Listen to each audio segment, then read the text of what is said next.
Uma boa tarde, irmãos.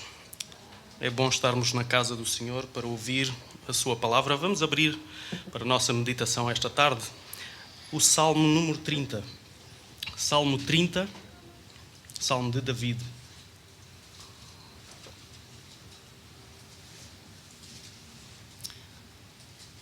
Salmo 30, e diz assim a palavra do Senhor: Exaltar-te-ei, ó Senhor, porque tu me exaltaste e não fizeste com que os meus inimigos se alegrassem sobre mim. Senhor, meu Deus, clamei a ti e tu me saraste. Senhor, fizeste subir a minha alma da sepultura, conservaste-me a vida para que não descesse ao abismo.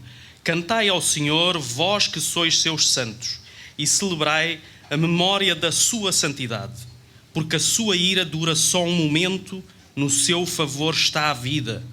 O choro pode durar uma noite, mas a alegria vem pela manhã. Eu dizia na minha prosperidade, não vacilarei jamais. Tu, Senhor, pelo teu favor, fizeste forte a minha montanha. Tu encobriste o teu rosto e fiquei perturbado. A ti, Senhor, clamei e ao Senhor supliquei. Que proveito há no meu sangue quando deixo a cova? Porventura te louvará o pó? Anunciará ele a tua verdade? Ouve, Senhor, e tem piedade de mim. Senhor, sê o meu auxílio. Tornaste o meu pranto em folguedo, desataste o meu saco e me cingiste de alegria, para que a minha glória te cante louvores e não se cale. Senhor, Deus meu, eu te louvarei para sempre. Vou ter uma palavra de oração. Senhor, nosso santo Deus, é bom, Senhor, olharmos e contemplarmos, Senhor, a beleza, a santidade, a perfeição da Tua santa palavra, Senhor.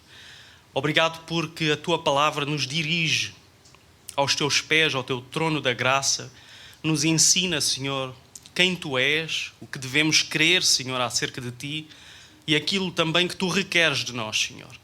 Te louvamos, Senhor, ó Pai, porque Deus que nos criou, o Deus que é o autor da nossa vida, fala aos nossos corações, Senhor. Misericórdia, graça, compaixão. Pai, nós tomamos muitas vezes por adquirido essas coisas que a Tua palavra revela, Senhor. Mas Tu não eras obrigado a isso. É pura graça, Senhor. Pura intervenção Tua, graciosa, como lemos aqui, no Teu favor encontramos a vida. Ó Pai, Te pedimos agora que venhas falar aos nossos corações. Vem abrir, Senhor, ó Pai, os nossos ouvidos e os nossos olhos para contemplarmos as maravilhas da Tua lei, Senhor, e que a Tua palavra possa penetrar, Senhor, nos nossos corações. Vir ao encontro das nossas necessidades, Senhor, sejam elas quais forem, Senhor, pois Tu és um Deus que tem todo o poder para fazer conforme Tu queres, Senhor, e conforme o Teu plano e o Teu decreto, Senhor. Por isso estamos aqui, descansamos na Tua benevolência, Senhor, na Tua graça, na Tua bondade, ó Pai, e na Tua santa palavra, Senhor. Te louvamos, ó Senhor, porque Tu nos criaste para o Teu louvor, Senhor. Te amamos, Senhor, porque Tu nos amaste primeiro, Senhor.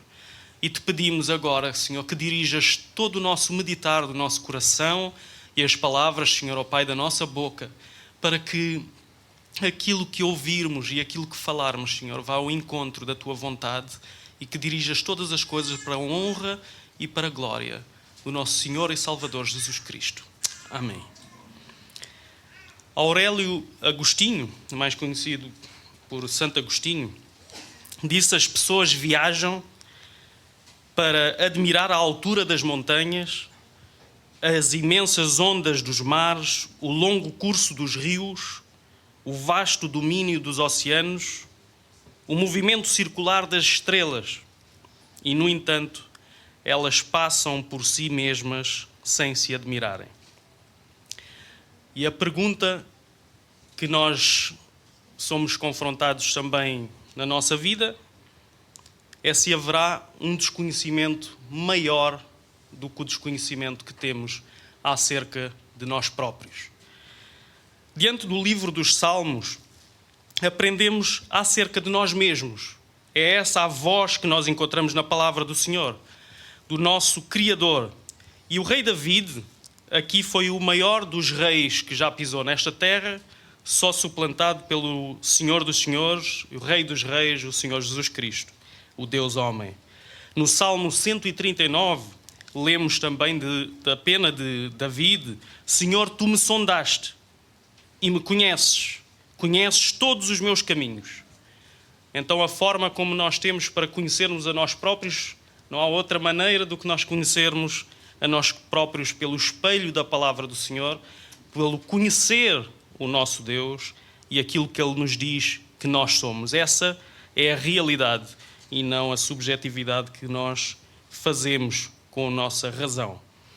Este rei, David, profeta, poeta, músico, é o autor de cerca de metade dos salmos que nós encontramos no livro dos Salmos, 150, e é o escritor, como nós podemos constatar pelo título deste Salmo número 30, Salmo e canção na dedicação da casa, Salmo de David, para ser celebrado na ocasião da dedicação do Palácio Real. Passados 3 milénios, as complexidades e de indagações da alma diante das grandes questões da sua existência e os desafios da vida permanecem os mesmos, como podemos constatar pelas tragédias e incredulidades e rebeldia da nossa geração. A Bíblia hebraica, conhecida pelo acróstico Tanakh, é o nosso Velho Testamento. Na ordem original da Bíblia hebraica, o último livro é o livro de Crônicas. E então fica, para quem ficou parado naquele tempo, a pergunta: onde está o rei, o esperado, aquele que temos a esperança no seu retorno, no seu regresso, para vir cumprir todas as coisas que foram prometidas aqui ao rei David. Este Tanakh, eu falo disto porquê? Que é importante nós compreendermos aqui uma questão, como está o livro dos Salmos em harmonia com toda a Escritura. E é composto por 3 grupos de livros. A lei, que é a Torá, os profetas, Nevi'im, e os escritos, Ketuvim, Tanakh. E importa para nós porquê? Porque o Senhor Jesus fez referência a isto quando disse em Lucas 24:44 que são estas as palavras que vos disse, estando ainda convosco, que convinha que se cumprisse tudo o que de mim estava escrito na lei de Moisés, Torá, nos profetas, Nevi'im, e nos salmos, aqui falando dos escritos do conjunto destes livros poéticos. Na lei encontramos a voz de Deus em discurso direto, como por exemplo em Êxodo capítulo 20, quando o Senhor se apresenta ao seu povo dizendo: eu sou o Senhor teu Deus. Aqui na Torá aprendemos que Deus não nos pergunta se o aceitamos, mas que Ele se apresenta como o nosso Deus, com a legitimidade de quem Ele é, como nosso Criador e Autor, e de tudo quanto existe e conhecemos. Que lhe devemos a obediência, a submissão exclusiva, acrescentando a ordem: não terás outros deuses além de mim. O povo de Deus está constantemente diante do trono do Senhor, a ser observado com todo o zelo da parte daquele que o adquiriu e o fez propriedade santa e exclusiva. Senhor, tu me sondaste e me conheces todos os meus caminhos. Assim escreveu também no Salmo 139, como já lemos, o rei David. Assim fez com cada um de nós. De modo especial, se revela às crianças e aos jovens que são nascidos e batizados na igreja.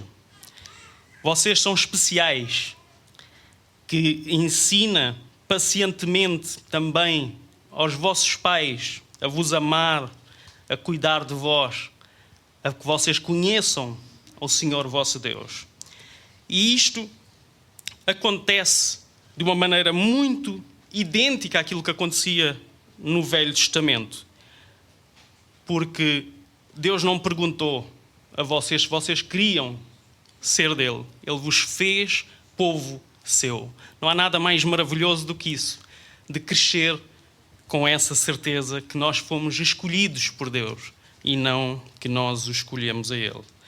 Em Deuteronômio 4:37 diz o motivo. Diz: porquanto amou teus pais e escolheu a sua descendência depois deles. É um modo muito especial com que o Senhor tem de tratar a sua igreja, o seu povo, a aliança que Ele tem conosco e com os nossos filhos, cumprindo a promessa, a velha promessa, a antiga promessa feita a Abraão. Por isso, vocês, jovens, crianças, adolescentes, devem orar pelos vossos pais, devem orar pelo vosso lar, devem orar pelos vossos professores, devem orar especialmente pelos vossos pastores.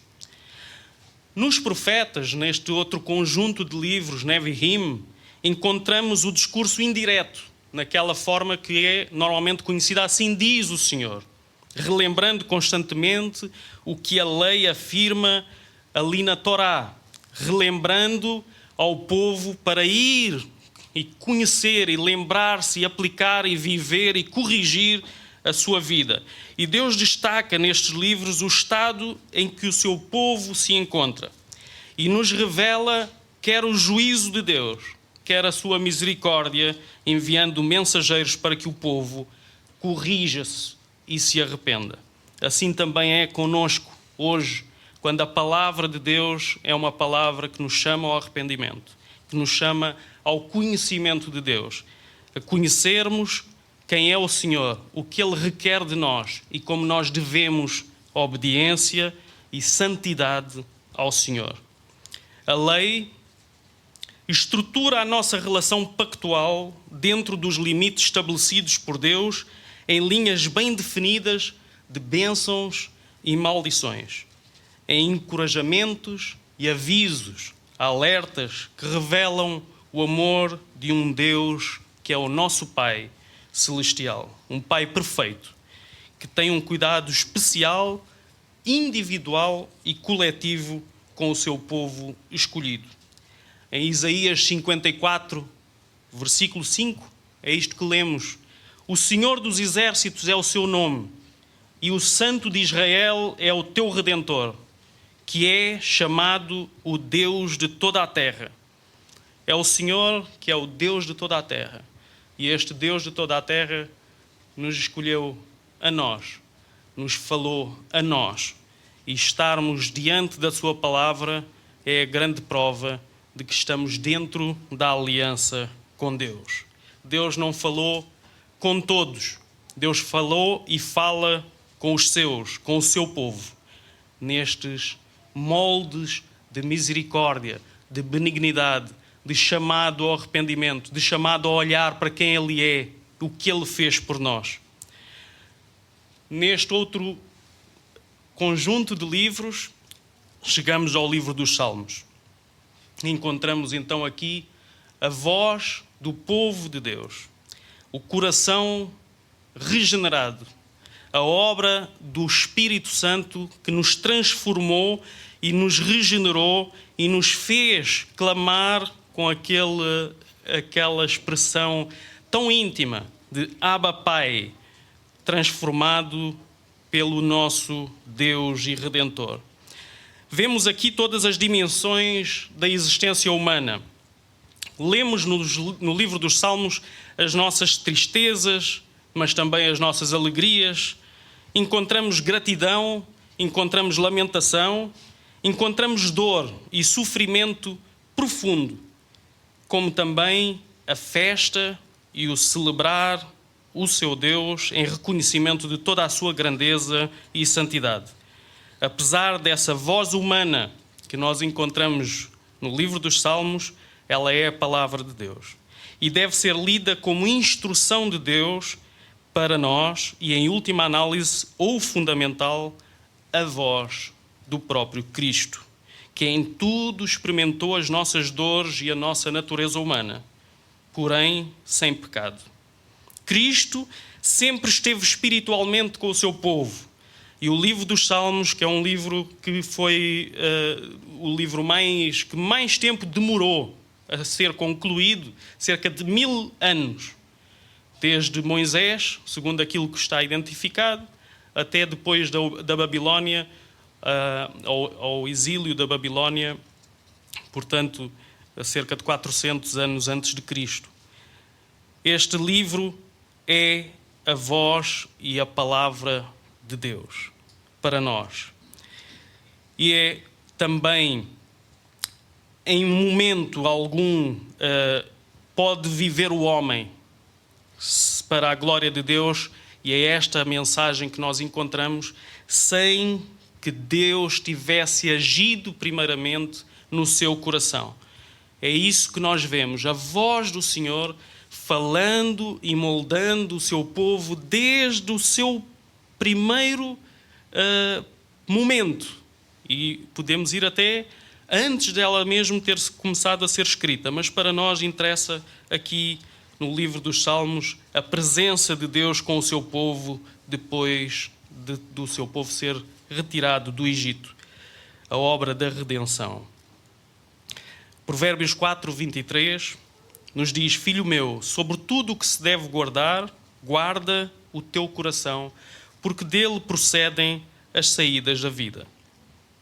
Em momento algum, então, podemos olhar para a nossa fé, para o nosso coração, para a nossa existência, sem olharmos para nós através do espelho da palavra de Deus.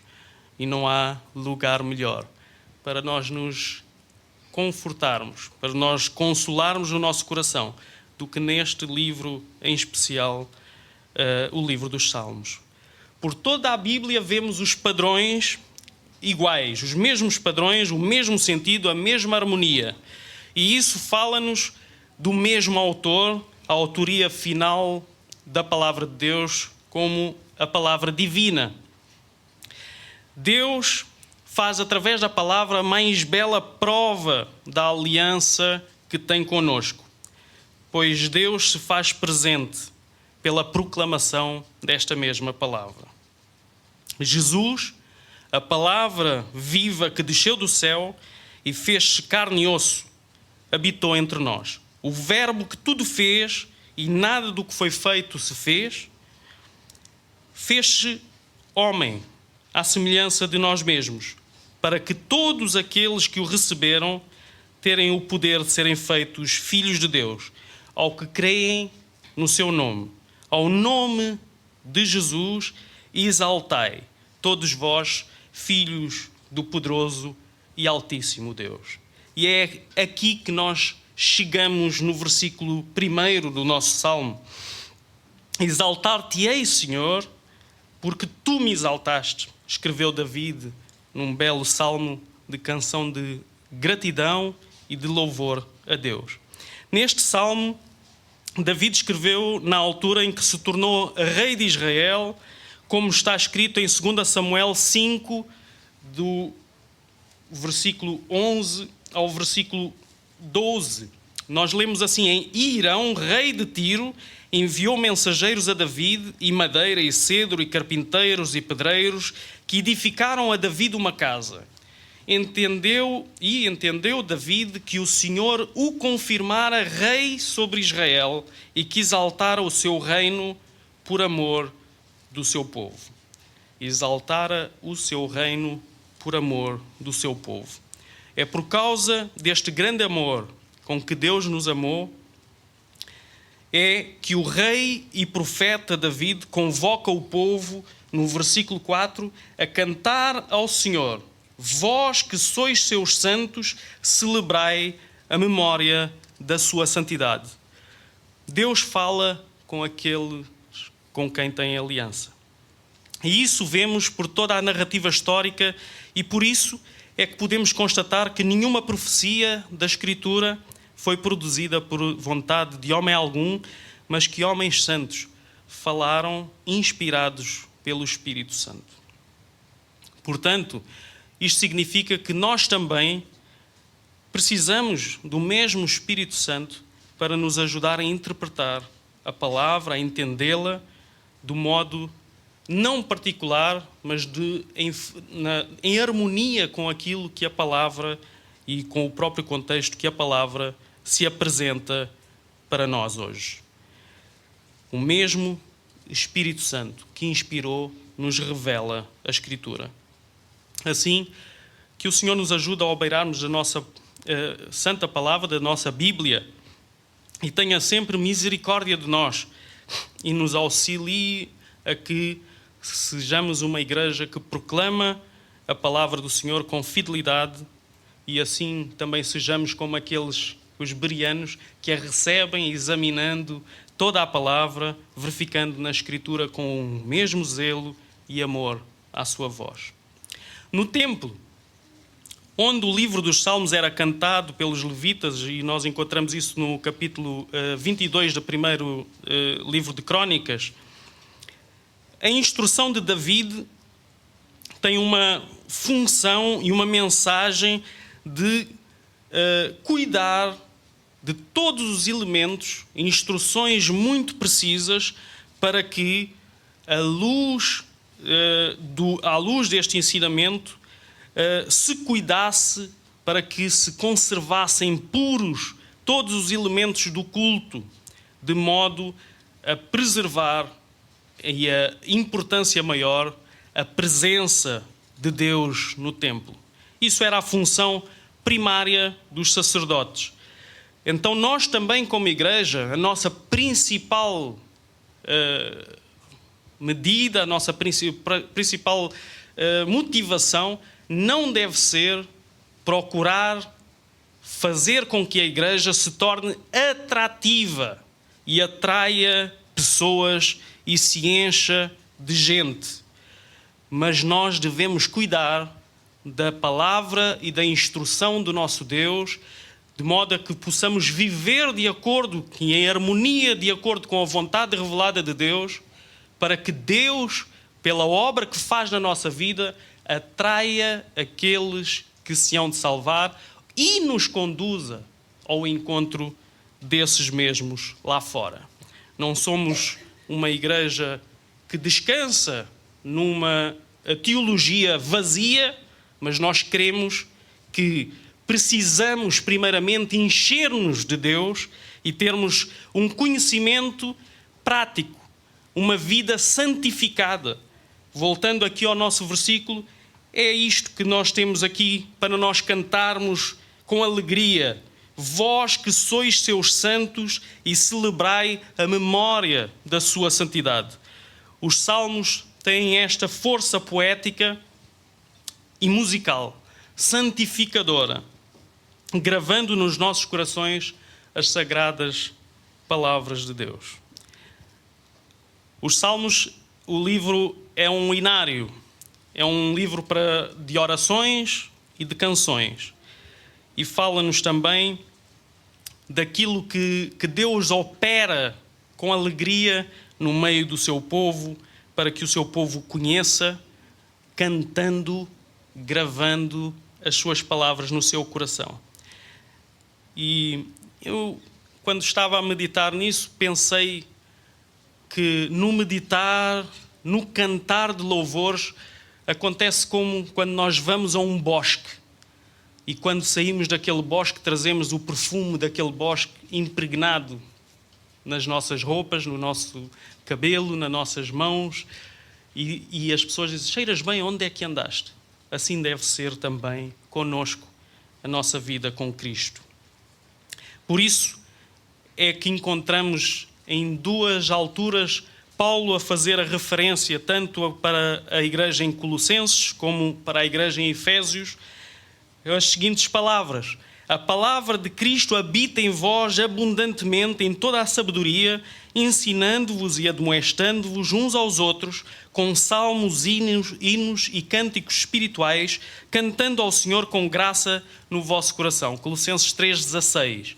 E em Efésios 5, 18 a 20, disse de outra maneira: enchei-vos do Espírito, falando entre vós, isto é, aconselhando-vos mutuamente, com salmos, hinos e cânticos espirituais, cantando e salmodiando ao Senhor em vosso coração, dando sempre graças por tudo ao nosso Deus e Pai, em nome do nosso Senhor Jesus Cristo. A palavra cantada, a palavra orada, por meio da meditação da palavra do Senhor no livro dos Salmos, tem este poder de nos fazer cheios da palavra de Deus. De nós, quando queremos aconselhar um irmão, quando queremos ter uma conversa com o irmão, não sai nada mais do que palavra de Deus.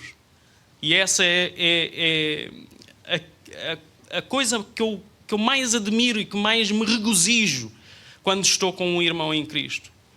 Podemos falar de muitas coisas e falamos, mas o mais especial é podermos falar das coisas de Deus, aprendermos um pouco, ensinar-nos uns aos outros acerca do nosso Deus e crescermos nesta graça e neste conhecimento. Cantai ao Senhor, vós que sois seus santos, e celebrai a memória da sua santidade. Também somos um povo que Deus criou para o seu próprio prazer, para adorar na beleza da sua santidade, em memorial vivo e presente hoje, num mundo caído, triste e doente. À nossa volta, queridos irmãos, nós não precisamos de muitas palavras para sabermos como é que o mundo está cada vez a degenerar-se e a cair em problemas cada vez mais complicados, porque se afastaram da palavra de Deus, se afastaram dos princípios e das normativas que o Senhor deixou para nós vivermos bem connosco próprios, bem em comunidade. E então os problemas se multiplicam. Mas nós somos chamados a fazer uma santificação com alegria, como nós lemos aqui no versículo 2, clamar ao Senhor. Senhor, meu Deus, clamei a Ti e Tu me saraste. E no versículo 8, a Ti, Senhor, clamei e ao Senhor supliquei. O Senhor é o Deus que tem uma resposta para nos dar. Clamei e Tu me saraste. E David conhecia muito bem essa experiência. Ele experimentara o livramento e a restauração de Deus. Senhor, meu Deus, clamei a Ti e Tu me saraste. Não ficou sem resposta. Deus ouve o nosso clamor. E como também David escreve no Salmo logo a seguir, no versículo 7, Salmo 31, versículo 7, eu me alegrarei e regozijarei na Tua benignidade, pois consideraste a minha aflição. Conheceste a minha alma nas angústias. O mundo presente é um vale de lágrimas, mas Deus torna o nosso pranto em folguedo. Nós encontramos no versículo 11 e também no versículo 5. Torna o nosso pranto em folguedo, desataste o meu saco e me cingiste de alegria. E unindo estes dois versículos, diz, porque me alegrei. Onde é que eu estou? Porque a sua ira dura só um momento e no seu favor está a vida. O choro pode durar uma noite, mas a alegria vem pela manhã. Versículo 11 primeiro e depois o versículo 5. Dentro do paralelismo, nós vamos tendo esta informação dada de uma forma poética, mas completa. Mas isto nos fala que a alegria vem pela manhã. E logo nós devemos lembrar que o nosso amanhã está em Cristo, está seguro, bem guardado. A nossa aurora é Cristo. Como nós lemos em Apocalipse 22, versículo 16, Eu, Jesus, enviei o meu anjo para vos testificar estas coisas nas igrejas. Eu sou a raiz e a geração de David, a resplandecente estrela da manhã. Somos reis, profetas e sacerdotes, pelos méritos de Cristo, aquele que Deus prometeu a David, em 1 de Crônicas 17:11, pela boca do profeta Natã. E há de ser que, quando forem cumpridos os teus dias para ires aos teus pais, suscitarei a tua descendência depois de ti, um dos teus filhos, e estabelecerei o seu reino. Este me edificará casa e eu confirmarei o seu trono para sempre. Eu lhe serei por pai e ele me será por filho. E a minha benignidade não retirarei dele, como a tirei daquele que foi antes de ti. Mas o confirmarei na minha casa e no meu reino para sempre, e o seu trono será firme para sempre. Aqui, claramente, fazendo uma promessa acerca de Jesus, que foi cumprido em Jesus. Agora, quanto às obrigações que nós temos, também podemos aprender com David, porque é fácil nós dizermos que somos reis, sacerdotes e profetas, e muitas vezes não considerar as implicações que isso deve trazer às nossas vidas. David, como rei, tinha a obrigação de conhecer a Torá, a lei de Deus. Estes primeiros 5 livros da Bíblia, de Gênesis a Deuteronômio, indicava tudo o que era necessário para ele governar a sua vida e a vida do seu povo no temor do Senhor. Por isso nós encontramos em Deuteronômio 17, do versículo 14 ao 20, eu vou ler intercaladamente, não todo o texto, aquilo que Moisés escreveu, considerando que haveria um tempo em que a monarquia seria instituída em Israel.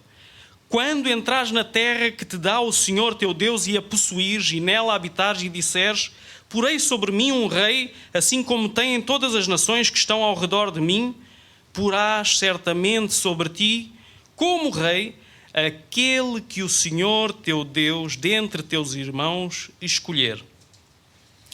E porás rei sobre ti. No versículo 18, será também que, quando se assentar sobre o trono do seu reino, então escreverá para si num livro um translado desta lei. Versículo 19, e o terá consigo. E aqui vai fazer lembrar o Salmo número 1. E nele lerá todos os dias da sua vida, para que aprenda a temer ao Senhor seu Deus, para guardar todas as palavras desta lei e os seus estatutos para cumpri-los, para que o seu coração não se levante sobre os seus irmãos e não se aparte do mandamento, nem para a direita, nem para a esquerda, para que prolongue os seus dias no seu reino, ele e seus filhos no meio de Israel. Somos uma nação de reis, profetas e sacerdotes. Nos assentamos com Cristo. Onde Cristo está, nos representa e nos chama a estar com Ele. E a pergunta é: como temos governado as nossas vidas, o nosso coração, o nosso templo, a casa espiritual que Deus nos deu para cuidar? Temos dedicado as nossas casas, nossas famílias, para a glória de Deus, como é o nosso dever? Por amor de nós, Deus nos deu a sua palavra para cantarmos, para orarmos e para amarmos ao nosso Deus por meio dela. Por isso, não nos ensoberbecemos, como David vai nos mostrar no versículo 6, quando ele diz que na minha prosperidade não vacilarei jamais. Mas faremos, como diz no versículo 12, a nossa glória cante louvores ao nosso Deus e não se cale. Senhor, Deus meu, eu te louvarei para sempre. Este livro dos louvores é a prova de que Deus é bom e um Deus de alegria. E isso não é o oposto à vida de santidade ou santificação. Os salmos mostram que a vida de santificação que nós somos chamados a viver, separando do mundo, vivendo para Deus, é uma vida de bênção, de alegria, de gozo no Senhor. E é isso que nós encontramos nos Salmos. O confronto com situações difíceis, situações complicadas, entre morte, entre perseguição, entre depressão, muitas situações que nós nos identificamos, mas há sempre uma resposta, há sempre uma esperança. Deus fala sempre para nós confiarmos nele, para esperarmos nele, para depositarmos a nossa fé na sua palavra. E assim, nós somos chamados a considerar, alinhar o nosso coração ao Pai Celestial. É aqui, pelo livro dos Salmos, que melhor temos o diapasão para nós, como se faz na música, não é? Com o timbre certo, alinharmos a nossa musicalidade, aquilo que são as notas do nosso coração, aquilo que Deus se agrada e aquilo que Deus quer para o seu próprio prazer. Tomamos com alegria as nossas aflições, porque elas são momentâneas, como nós lemos neste salmo, que dura apenas breves instantes, mas a alegria está reservada para nós amanhã. Para nós olharmos para Cristo, o autor e o consumador da nossa fé, e confiarmos que foi Deus que nos escolheu e é Ele que nos aperfeiçoará até ao final. A nossa luta mais feroz, olharmos com esperança, na nossa luta mais feroz, olharmos com esperança na palavra de Deus e afirmar como David: Senhor, fizeste subir a minha alma da sepultura, versículo 3, e no versículo 9, conservaste-me, não, ainda no versículo 3, conservaste-me a vida para que não descesse ao abismo, pois que, versículo 9, proveito há no meu sangue quando deixa a cova. Porém, lemos estas palavras de David com maior entendimento hoje em dia, porque temos toda a história completa. David tinha só em parte. Nós sabemos como acabava. Nós sabemos que ao falar do sangue, nos fala de um sangue maior do que o nosso, de um sangue que aproveitou, e muito, de grande valor, para nós, com um peso eterno de glória. Isaías, voltando ao Neviim, aos livros dos profetas, 700 anos antes de Cristo, ele escreveu assim acerca do nosso Redentor: derramou a sua alma na morte e foi contado com os transgressores, mas ele levou sobre si o pecado de muitos e intercedeu pelos transgressores. Isaías 53, 12.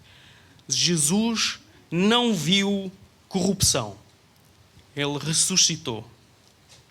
À pergunta de David: porventura te louvará o pó? Anunciará ele a tua verdade? No versículo 9, Jesus respondeu a todos quantos esperam nele: eu sou a ressurreição e a vida. Quem crê em mim, ainda que esteja morto, viverá. João 11, 25. E no versículo 26 acrescenta aquilo que para nós é uma pergunta central, com implicações eternas, dizendo: e todo aquele que vive e crê em mim nunca morrerá. E Jesus termina este versículo perguntando àqueles discípulos: crês tu nisto? E nos pergunta a nós hoje se cremos nessa palavra também. O rei David tinha a aliança davídica. Dentro do pacto da graça, as administrações que foram feitas da aliança, que começa lá com Adão, depois vai para Noé, depois vai para Abraão, depois chega a Moisés. E, entretanto, o povo torna-se um reino, deixa de andar fazendo aquilo que fazia neste período de transição entre os juízes e o rei David, cada um fazendo aquilo que melhor entendia aos seus próprios olhos, voltando à nossa questão inicial, com a nossa razão, a nossa subjetividade, com a cultura dos nossos tempos. Chegamos ao pacto firmado da nova aliança no sangue do nosso Senhor Jesus Cristo, o seu sacrifício. Aqui nós encontramos esta nova lei que não é nova, que temos prazer e deleite na lei do Senhor. Ele escreveu, e era esta a promessa em todos os profetas, escreveu a sua lei nos nossos corações, para podermos meditar nela de dia e de noite, cantando e salmodiando no coração com graça, antecipando o reino de Deus e a nova aliança no Cordeiro. David respondeu no versículo 5: no seu favor está a vida, mas mais detalhadamente por muitos outros salmos, como por exemplo no Salmo 27. O Senhor é a minha luz, do versículo 1 ao versículo 4. E a minha salvação, a quem temerei? O Senhor é a força da minha vida, de quem me recearei? E versículo 4. Uma coisa pedi ao Senhor e a busquei, que possa morar na casa do Senhor todos os dias da minha vida, para contemplar a formosura do Senhor e aprender no seu templo. Se formos à história deste salmo, à história de David, recebe esta casa, o seu palácio real, e tem uma ideia que lhe parece boa. Vou fazer um templo para o Senhor. E Deus tem que colocar-lhe um travão. Aqui eu creio que tem um pouco a ver com esta questão que nós lemos aqui no versículo 6, que ele estava ensoberbecido: eu sou agora o rei, eu vou fazer o templo para o Senhor, eu tenho os recursos, tenho os meios. E Deus disse: tu não vais fazer casa. E o Senhor lhe lembra a ele, e nós devemos também ser constantemente lembrados de onde fomos tirados. Deus fez muito mais do que o que David pediu. A ele e a nós. Deus nos fez casa de Deus. Deus nos fez templo vivo. Deus habita em nós e nós nele. A sua palavra fez morada no nosso coração. A presença de Deus está no nosso meio. Deus tirou-nos da malhada, de detrás das ovelhas. Segundo de Samuel 7, capítulo 7, versículo 8. Para nos fazer assentar com Cristo e reinar, observando a sua lei de dia e de noite, para governarmos bem as nossas almas. Deus está conosco. Não governamos independente de Deus, mas com a sua palavra e com o seu espírito, em submissão, em humildade, olhando para tudo aquilo que Deus faz na nossa vida. Temos a palavra de Cristo como a nossa rocha, como lemos no versículo 7. Pelo teu favor fizeste forte a minha montanha. Digamos assim como David: a nossa rocha é Cristo. no versículo 1, e colando ao último versículo, primeiro e o último versículo, podemos ler que o Senhor, que David escreve: exaltar-te-ei, ó Senhor, Deus meu. E as últimas palavras: eu te louvarei para sempre. Em Romanos 12, Paulo nos chama e nos exorta novamente: apresentemos os nossos corpos em sacrifício vivo, santo e agradável a Deus. Dediquemos, pois, a nossa vida ao Senhor. Vivamos na força do Senhor. O profeta Oseias nos exorta: conheçamos e prossigamos em conhecer ao Senhor. Amém?